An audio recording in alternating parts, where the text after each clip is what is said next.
Hello everyone. बेटा हम chapter कर रहे हैं अकाउंटिंग फॉर शेयर कैपिटल का। ये 1 to 5 क्वेश्चंस मैं आपको सॉल्व करवा चुकी हूँ। आज हम करेंगे question number 6। ABC limited issue 10,000 shares of ₹10 each payable as 343, मतलब एप्लीकेशन अलॉटमेंट कॉल। सबसे पहले हम परफॉर्मा बनाएंगे।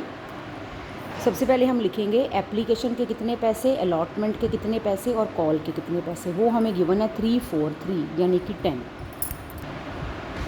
आगे हमें गिवन है पब्लिक अप्लाइड फॉर 15,000 शेयर्स, मतलब इशू किए थे इन्होंने 10,000 और पब्लिक ने अप्लाई किया 15,000 शेयर्स के लिए। यानी कि अब हमें वो टेबल बनाना पड़ेगा, ठीक है, शेयर्स अप्लाइड और शेयर्स अलॉटेड वाला। अब टोटल इन्होंने जो शेयर्स अलॉट करने हैं वो होगा 10,000, ये टोटल है। पर पब्लिक ने अप्लाई किया है 15,000 शेयर्स के लिए, तो ये शेयर्स अप्लाइड वाले का टोटल है। ओके, आगे गिवन है। अब देखो एप्लीकेशंस ज़्यादा आ गई। अब डायरेक्टर सोचेंगे ना, अब नेचुरली लॉट तो उन्होंने 10,000 ही करनी है। अब डायरेक्टर सोचेंगे कि किसको कितने शेयर्स दें, किसको ना दें। तो डायरेक्टर्स ने क्या डिसाइड किया, directors allotted 8,000 shares in full. इसका मतलब डायरेक्टर्स ने 8,000 शेयर्स तो इन फुल दे दिए सबको, ठीक है। यानी कि जिन लोगों ने 8,000 शेयर्स के लिए अप्लाई किया उनको पूरे 8,000 शेयर्स अलॉट हो गए। नेक्स्ट पढ़ेंगे 2,000 shares to applicants of 6,000 shares. अब कुछ एप्लीकेंट्स थे जिन्होंने 6,000 शेयर्स के लिए अप्लाई किया था, उन्होंने कितने दिए, 2,000, ठीक है। तो 2,000 शेयर्स अलॉट किए टू एप्लीकेंट्स ऑफ 6,000 शेयर्स, तो अप्लाइड के नीचे 6,000 एंड रिजेक्टेड द बैलेंस। अब बैलेंस कितना बचा, टोटल 15,000 की एप्लीकेशंस आई थी, 8 से 14,000 बैलेंस बचा। इनको रिजेक्ट कर दिया, मतलब नील, इन्होंने शेयर नहीं दिया। चलो इस कैटेगरी को खुद ही नाम दे लेते हैं, ये फर्स्ट कैटेगरी, ये सेकंड कैटेगरी, ये थर्ड कैटेगरी, ठीक है। आप 1 2 3 नाम दो या ABC नाम दो। अब पहले हम इतने सम की एंट्री पास कर ली। पहली entry, bank account debited to share application account. अब ये वाली जो आपकी एंट्री होगी ये कितने शेयर्स के साथ होगी, 15,000 शेयर्स के साथ। तो लोगों ने 15,000 शेयर्स के लिए अप्लाई किया ना, तो एप्लीकेशन मनी 15,000 शेयर्स पर 3 रुपीज़ के हिसाब से 45,000 की एप्लीकेशन मनी आई। याद रखना फर्स्ट एंट्री हमेशा ही किसके साथ होगी, 15,000 के साथ होगी टोटल। उसके बाद इस 15,000 का हमारे सम में कोई रोल नहीं रह जाएगा, फिर हमने दोबारा 15,000 को नहीं देखना। उसके बाद बाकी सारा सम 10,000 शेयर्स के साथ होगा। अब एप्लीकेशन मनी आ गई। अब कंपनी ने क्या करना है, अब कंपनी ने डिसाइड करना है कि किसको शेयर्स देने हैं, किसको नहीं देने हैं, ठीक है। तो अब जिनको कंपनी ने शेयर्स देने के बारे में सोचा तो उनको अपने शेयर होल्डर बना लिया, यानी कि अब उनका पैसा ही शेयर कैपिटल में जाएगा। कैपिटल ओनर का पैसा होता है ना। अब जिनको कंपनी ने शेयर अलॉट किए मतलब उनको कंपनी ने अपने ओनर बना लिया। तो 10,000 इंटू 3, 10,000 शेयर्स है ना जो कंपनी ने लोगों को टोटल अलॉट किए हैं, तो 10,000 इंटू 3, 30,000 आपका शेयर कैपिटल में जाएगा। और यहाँ पे एक बात मैं बार बार कहती हूँ, जितने से एप्लीकेशन मनी फर्स्ट एंट्री में क्रेडिट होती है उतने से ही दूसरी एंट्री में डेबिट होती है। ये दोनों अमाउंट हमेशा सेम होते हैं, याद रखना। पर अभी एंट्री मैच तो नहीं हुई है ना, 45 में से अभी 30 शेयर कैपिटल में ट्रांसफ़र हुआ है। अब उसके बाद बाकी, अब इस सब में 3 कैटेगरीज हैं, ठीक है, अब ध्यान से समझना। पहली कैटेगरी वाले वो लोग हैं जिन्होंने जितने शेयर्स के लिए अप्लाई किया उनको उतने ही शेयर्स मिल गए। दैट मीन्स कि ये लोग तो बड़े खुश हैं, है ना। सपोज़ ये सारा कोई एक बंदा थोड़ी है, सपोज़ किसी ने 100 के लिए, किसी ने 50 के लिए, किसी ने 200 के लिए अप्लाई किया, मिला के टोटल शेयर्स है, उनको तो उतने ही शेयर्स मिल गए। ये पहली कैटेगरी वाले वो लोग हैं, बड़े खुश हैं। दूसरी कैटेगरी वाले वो लोग हैं जिन्होंने जितने शेयर्स के लिए अप्लाई किया था उनको उतने नहीं मिले, पर चल थोड़े थोड़े मिल गए। मतलब ना ये पूरी तरह खुश है, ना ये पूरी तरह निराश हुए हैं, है ना। 6,000 वालों को 2,000 मिले हैं। तो इसमें भी अलग अलग कई शेयर होल्डर्स होंगे, किसी के पास 100 शेयर, किसी के पास 200, किसी के पास 500, है ना। तो 1/3 की रेशो में लॉट हुए हैं ना ये। तो जिसने 600 शेयर के लिए अप्लाई किया उसको 200 मिले होंगे, जिसने 30 के लिए अप्लाई किया उसको 10 मिले होंगे। 1/3 की रेशो है ना, 6:2। और तीसरी कैटेगरी वाले वो लोग हैं जिनको कंपनी ने एक भी शेयर नहीं दिया, इनको तो कंपनी ने टोटली रिजेक्ट ही कर दिया। अब जिनको कंपनी ने टोटली रिजेक्ट कर दिया उनका तो पैसा कंपनी को वापस करना पड़ेगा। तो टू बैंक अकाउंट कितना, 1,000 इंटू 3 रुपये की एप्लीकेशन मनी मंगाई थी इंटू 3, ये 3,000 तो इनका वापस करना पड़ेगा कंपनी को। अब देखो एंट्री में इधर 45 है और इधर 33 है, 12,000 का डिफरेंस है। अभी एंट्री इसका मतलब पूरी नहीं हुई, क्योंकि जर्नल एंट्री में तो डेबिट क्रेडिट अमाउंट सेम होता है। अब कुछ पेंडिंग है इसमें।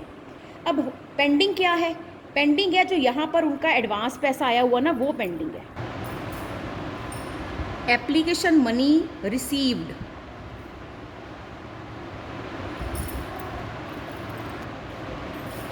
अब एप्लीकेशन मनी रिसीव्ड ये सेकंड कैटेगरी वाले लोगों की। देखो बेटा, एक बात याद रखना अपने सामने, पहली कैटेगरी वाले ने कभी आपको परेशान नहीं करना, दूसरी कैटेगरी वाले ने कभी आपको परेशान नहीं करना। तीसरी कैटेगरी वाले को तो आपने कुछ नहीं दिया ना, उसके तो 1000 × 3 रुपये एप्लीकेशन के आपने टू बैंक सीधे रिफंड कर देने हैं। पहली कैटेगरी वालों का कोई एडवांस है नहीं। आपको अगर सम में तंग करेगी तो हमेशा सेकंड कैटेगरी करेगी। सेकंड कैटेगरी पे आपने बहुत कंसंट्रेट करना है, बहुत ध्यान देना है, इसी ने आपकी एंट्री को गलत या सही कराना है। अब देखो, इस कैटेगरी में वो लोग हैं जिन्होंने 6000 शेयर्स के लिए अप्लाई किया था पर उनको 2000 शेयर्स मिले। इसका मतलब जब इन्होंने अप्लाई किया था तब तो इन्होंने 6000 × 3 18000 कंपनी ने इनसे एप्लीकेशन मनी रिसीव की थी, ठीक है, पर इनको अलॉट तो कंपनी ने 2000 शेयर्स किए ना, तो उसूलन कंपनी को इनकी एप्लीकेशन मनी कितनी ड्यू करनी चाहिए थी, इनसे कितनी मंगानी चाहिए थी? 2000 × 3 6000। मैं दोबारा बताती हूँ, इन लोगों ने 6000 शेयर्स के लिए अप्लाई किया था, तो 6000 × 3 इन्होंने तो 18000 भेजे ना कंपनी को। वो बाद की बात है कि डायरेक्टर्स ने इनको अलॉट 2000 शेयर्स किए, तो इनकी एप्लीकेशन मनी बनती कितनी है? 2000 शेयर्स पर 3 रुपये के हिसाब से 6000, तो इनका 12000 कंपनी के पास एडवांस पड़ा है। अब दो ऑप्शंस हैं, ठीक है, ऑप्शंस कितनी है? दो ऑप्शंस क्या हैं? पहली ऑप्शन ये है कि जो एडवांस कंपनी के पास पड़ा है कंपनी उसको अपने पास ना रखे, रिफ़ंड कर दे, ठीक है। अगर ये कंपनी ने रिफ़ंड करना होता तो टू बैंक में ही मैं 3000 ये और 12000 ये, इसको 15000 करके, ठीक है, 30 और 15 एंट्री पूरी कर देती अगर रिफ़ंड करना होता, ठीक है। तो पहली ऑप्शन कंपनी एडवांस को रिफ़ंड कर दे। दूसरी ऑप्शन कंपनी एडवांस को रिफ़ंड ना करे, एडवांस को अपने पास रख ले और आने वाले टाइम में कंपनी ने इन लोगों से अभी अलॉटमेंट मंगानी है, कॉल मंगानी है, उसमें एडजस्ट कर ले।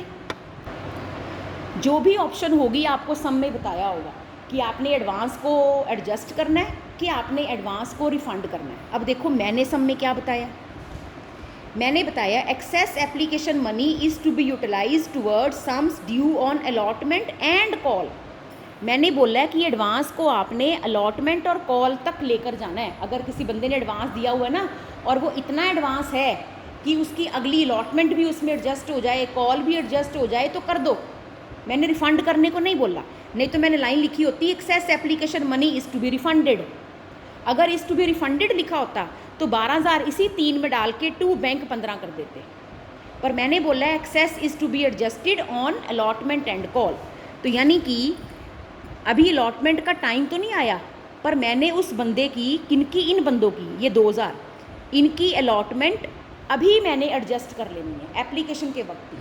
अब एक और बात समझाने लगी हूँ, बड़े ध्यान से समझना। अब बच्चे क्या सोचते हैं कि अलॉटमेंट उनकी एडजस्ट करनी है 12000 की, बच्चे यहाँ पे 12000 अलॉटमेंट डाल देते हैं, टू अलॉटमेंट 12, बस यहाँ बच्चे गलती करते हैं। अब मेरी बात सुनना ध्यान से, आपने ऐवी आंखें बंद करके ये नहीं कि जो बचा 30 और 3 33, बाकी बचा 12 और 12000 आप यहाँ डाल दो। नो, मेरी एक बात सुनो, मैंने कल भी एग्जांपल दिया था, मैं आज फिर दे रही हूँ कि आप सपोज़ आपने कोई किताब, कोई चीज़ बाज़ार में शॉर्टेज में है और दुकानदार को बोल दियो कि भैया मेरा एडवांस रख लो, है ना। वो किताब आपकी सपोज़ करो 8000 की है, तो अगर 8000 की किताब है और आप उसको एडवांस दे के आ रहे हो कि भैया जब भी स्टॉक आएगा मेरी किताब रख लेना, तो 8000 की किताब के लिए या 8000 की वो कोई और चीज़ है, कोई महंगी चीज़ है, कोई ड्रेस है, तो उसके लिए आप उसको 12000 का एडवांस तो नहीं दिया होगे। 8000 की चीज़ के लिए या 8000 का एडवांस दोगे मैक्सिमम, या चलो 5-6 हज़ार 2-3 हज़ार दे दोगे, कीमत से ज़्यादा तो कभी एडवांस नहीं ना होता। तो आपने जब यहाँ पे अलॉटमेंट एडजस्ट करने लगनी है तब आपने ये ज़रूर देखना, आंखें बंद करके नहीं सारा जो बैलेंस फिगर बची अलॉटमेंट डाल देनी है। नो, आपने पहले चेक करना है कि मैं यहाँ पे अलॉटमेंट कितनी डाल सकता हूँ, ठीक है। वो आपने कैसे चेक करना है? आपने ऐसे चेक करना है, आपने ये देखना है कल को मैंने ये अलॉटमेंट मंगानी कितनी है, मतलब कि जो अलॉटमेंट होगी कल को उसकी कीमत क्या होगी। पहली बात तो ये समझो, ये जो एडवांस है ये किसका है? ये सेकंड कैटेगरी वाले लोगों का है, सेकंड कैटेगरी एडवांस है ये, क्योंकि पहली कैटेगरी का एडवांस ही कोई नहीं है, थर्ड को तो हमने रखा ही नहीं कंपनी में। सेकंड कैटेगरी वाले लोगों का एडवांस है, तो सेकंड कैटेगरी वाले लोगों का एडवांस है तो इन्हीं लोगों की अलॉटमेंट इसमें से एडजस्ट होगी। अब जो बंदा एडवांस दुकानदार को देकर आया, दुकानदार उसको ही किताब देगा, किसी और बच्चे को तो नहीं ना दे देगा। आप एडवांस देकर आए हो तो वो आपकी किताब है, आपकी किताब के पैसों में एडजस्ट होगा। सपोज तुम 2000 दे आए हो, अब कल को किताब लेने जाओगे तो बाकी 6000 पेमेंट करोगे, 8000 की किताब ले आओगे। तो पहले तो ये देखो ना कि एडवांस वो है किसका, इनका है एडवांस। तो कल को मैंने मैक्सिमम इनसे अलॉटमेंट मंगानी कितनी है, 2000 इंटू 4 रुपये ना अलॉटमेंट के 8। जब कल को इनसे मैंने अलॉटमेंट मंगानी मैक्सिमम 8000 है, 8000 से ऊपर तो मैं इनसे अलॉटमेंट का पैसा मंगा ही नहीं सकती। तो जब 8000 से ऊपर, आपको मेरी बात समझ आ रही है, दोबारा समझो, 2000 शेयर्स है ना जो मैंने इस कैटेगरी को अलॉट किए हैं, और ये एडवांस भी सेकंड कैटेगरी वाले लोगों का ही है क्योंकि एडवांस तो इनका ही है। अब इनकी अलॉटमेंट एडजस्ट होने लगी है, ठीक है, ध्यान समझना मेरी बात। अब जब अलॉटमेंट एडजस्ट होने लगी है तो आंखें बंद करके सीधा 12000 सारा नहीं डाल देना। पहले आपने यहाँ मैक्सिमम चेक करना है कि आप कितना डाल सकते हो। तो वो आपने कैसे चेक करना है, उन लोगों को जितने शेयर अलॉट हुए हैं, इन्हीं अलॉटेड शेयर्स पर कल को मैंने इनसे अलॉटमेंट मंगानी है ना। तो 2000 शेयर मैंने इनको अलॉट किए हैं, 4000 तो मैंने इनके रिजेक्ट ही कर दिए ना, 6 में से इनको 2 ही दिए। तो 2000 शेयर्स के ऊपर कल को मैंने इनसे 4 रुपये मंगाने है ना कंपनी ने। तो कंपनी ने कल को इनसे मैक्सिमम अलॉटमेंट कितनी मंगानी है, 8000। जब अलॉटमेंट मैक्सिमम कंपनी इनसे ले ही 8000 सकती है तो यहाँ 12000 कैसे डाल देगी, तो यहाँ आप मैक्सिमम 8000 ही डाल सकते हो। अब बचा बाकी 4000, तो सामने लिखा था ना excess is to be adjusted toward allotment and call, तो बाकी आप डाल दोगे to share first and final call में, ठीक है। अब यहाँ पर भी आप चेक करो मैक्सिमम आप यहाँ पे कितना डाल सकते हो। अब कल को तुमने इन लोगों से, ये एडवांस किसका है, सेकंड कैटेगरी वालों का ही है। अब तुमने कल को इनसे फर्स्ट कॉल कितनी मंगानी है, 2000 इंटू 3, ठीक है। तुमने कल को इनसे फर्स्ट कॉल कितनी मंगानी है, 6। तो फर्स्ट कॉल जो यहाँ पे एडवांस में एडजस्ट होने लगी है, अभी टाइम कहाँ आया फर्स्ट कॉल का, पता नहीं कंपनी ने फर्स्ट कॉल कितने महीने बाद मंगानी है, पर यहाँ कंपनी एडवांस में ही उसकी एंट्री करने लगी है उन लोगों के एडवांस की, ठीक है। तो मैक्सिमम कंपनी ने कल को इनसे कितनी फर्स्ट कॉल मंगानी है, 2000 पर 3 रुपये के हिसाब से 6000। तो 6000 से ऊपर यहाँ नहीं आ सकता, तो आपके पास तो बचा ही 4000 है। तो 6000 की चीज़ के लिए 4000 का एडवांस तो दे सकते हैं ना, उसमें तो कोई प्रॉब्लम नहीं। हाँ, 8000 की चीज़ के लिए 12000 एडवांस नहीं दे सकते, ठीक है। तो मैक्सिमम यहाँ पे कितना आएगा, 4। अब इसकी नरेशन ये होगी, इसकी नरेशन कि बीइंग एप्लीकेशन मनी आपने ट्रांसफ़र की कैपिटल में, अलॉटमेंट में, फर्स्ट कॉल में एंड एक्सेस रिफंडेड। आप ये भी लिख सकते हो being application money transfer to share capital and adjusted to share allotment and call and excess refunded. अब इसके बाद क्या होगा, अब इसके बाद कंपनी लोगों को अलॉटमेंट की मेल डालेगी, है ना, या लेटर डालेगी, share allotment account debited to share capital, ठीक है। अब अलॉटमेंट कंपनी ने कितनी मंगानी, मैंने क्या कहा था, सारा सम अब 10000 शेयर्स के साथ होगा। तो 10000 शेयर्स कंपनी के पास टोटल है, इन पर अलॉटमेंट मनी 4 रुपये के हिसाब से कंपनी ने मंगाने हैं लोगों से 40000, ठीक है, बीइंग अलॉटमेंट मनी ड्यू। और उसके बाद अब जब कंपनी पैसा मंगाएगी अलॉटमेंट का, तो अलॉटमेंट का 8000 रुपया पहले ही आ चुका है।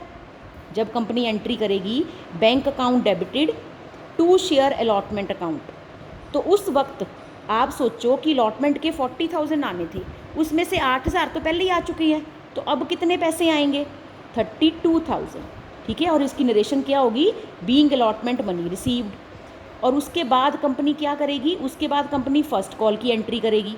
अब फर्स्ट कॉल में भी ये चीज़ याद रखना कि कंपनी फ़र्स्ट कॉल ड्यू तो पूरी करेगी, ठीक है, पर जब कंपनी फ़र्स्ट कॉल रिसीव करेगी तो फर्स्ट कॉल के भी तो कुछ पैसे पहले आ चुके हैं, ठीक है। Share first and final call account debited to share capital, due तो पूरी करेगी, 10000 इंटू 3 कितना, 30000 being first call money due. पर जब रिसीव करेगी तो 4000 पहले आ चुके हैं ना, तो 4000 क्योंकि पहले आ चुके हैं यहाँ पर, तो यहाँ पे 26000। यहाँ पर share first and final call की जगह 2 कॉल्स इन एडवांस भी हो सकता है, पर मैंने अभी आपको कॉल्स इन एडवांस ओपन करना सिखाया नहीं, इसलिए मैंने अभी फ़िलहाल share first and final call लिख दी है, ठीक है। तो बस इस सब में हमने क्या सीखा कि जो आपके पास यहाँ एक्सेस बचता है ना, 45 में से 1000 इंटू 3 आपने रिफ़ंड कर दिए, 10000 इंटू 3 30 डाल दिए, वो जो 12000 है ना, उसको अगर एडजस्ट करने को बोला है तो सीधा ही 2 शेयर अलॉटमेंट में नहीं डाल देना, चेक करना है पहले आपने कि आप अलॉटमेंट में कितना डाल सकते हो। और वो चेक करने के लिए पहले आप कैटेगरी में जाओगे और कैटेगरी में देखोगे कि जितने उनको शेयर्स अलॉट हुए हैं, अलॉटेड शेयर्स को अलॉटमेंट से मल्टीप्लाई करोगे तो 2000 इंटू 8। जब कल को तुमने उन लोगों से दो एडवांस तो इनका है ना, 10,000 इंटू 4 थोड़ी करोगे, सारी कंपनी के लोगों का एडवांस थोड़ी है, 8,000 लोगों का तो एडवांस ही कोई नहीं है, फिर इनको मैं इसका फ़ायदा क्यों दूँ। ये सिर्फ 2000 शेयर्स का एडवांस है, तो 2000 इंटू 4, ठीक है, 8,000 से ज़्यादा आप एडवांस एडजस्ट ही नहीं कर सकते उनका अलॉटमेंट में, क्योंकि कल को उन्होंने अलॉटमेंट कंपनी को मैक्सिमम देनी ही 8,000 है, तो अब 12,000 कैसे लिख लोगे। फिर भी 4,000 बच गया, तो कॉल में भी ऐवी नहीं जो बचा कॉल में डाल दो, नो, जो बचा कॉल में नहीं डाल दो, फिर चेक करो मैक्सिमम आप कितना डाल सकते हो। तो कल को इन लोगों से तुमने 2000 इंटू 3 मंगानी कितनी है फर्स्ट कॉल 6, हाँ 6 तक आप डाल सकते थे, तो चलो 4 तो कम ही है आप डाल दो, 6 से ज़्यादा नहीं डाल सकते थे। अगर ये सपोज 4 की बजाय 7,000 होता तो आप यहाँ पर भी 6 ही डाल सकते थे। तो फिर आपको मैं ना फिर बाकी का क्या करते अगर 1000 एक्स्ट्रा बचता, फिर वो 1000 टू बैंक में आके रिफंड हो जाता। एंड में क्या करना है, एक ऑप्शन एंड वाली क्या बचती कि बस अब रिफंड कर दो, अगर सब कुछ ही एडजस्ट हो गया अब उससे ज़्यादा कंपनी रख नहीं सकती फिर रिफंड कर दो। Thank you.